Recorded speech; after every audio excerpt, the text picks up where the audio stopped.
As a father, how would you advise another father on who he should look for or what he should look for in a person who he will give his daughter to marry someday? This is very difficult because you have 13 tries. It is difficult to look for a good spouse to your daughter, and the opposite. It's difficult to look for a good spouse to your son because it is like watermelon. You get a watermelon, you open it, it's white. You get another one, you open it, it's red and sweet. It's the same thing here.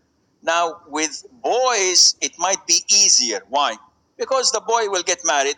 If the girl is not good, he divorces her and marry again and again and again. The supply is far greater than the demand. So many around them. With women, it's difficult because they're fragile. They are breakable. So if you give your daughter to someone who does not fear Allah Azza wa Jal, or you don't do your due diligence in investigating and exerting all the effort you can just to be safe, but again, you cannot guarantee this, then you have a problem. Because once she is divorced, to get married again is not an easy task unless she is with qualities that people hunt after. And if she had these qualities, she would not have been divorced to begin with. So, unfortunately, the supply and demand is difficult. What to look? I personally would always look for someone who is practicing.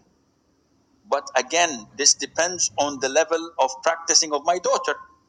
So if my daughter is not that practicing, I would not choose an imam of a masjid because she may not be able to live with that standard and difference of practicing. He has to be kind, not impulsive, not the type of person who gets angry. He has to be generous, not necessarily at all rich.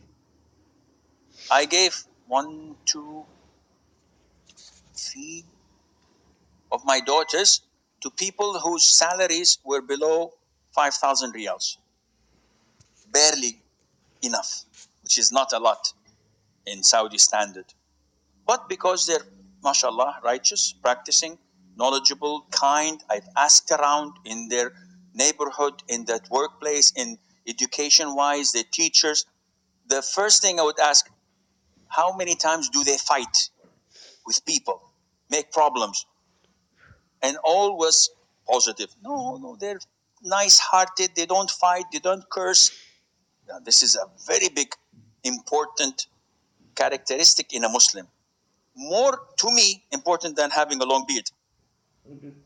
Because sometimes you have a person who looks practicing like myself, long beard, short thobe, miswak in my pocket.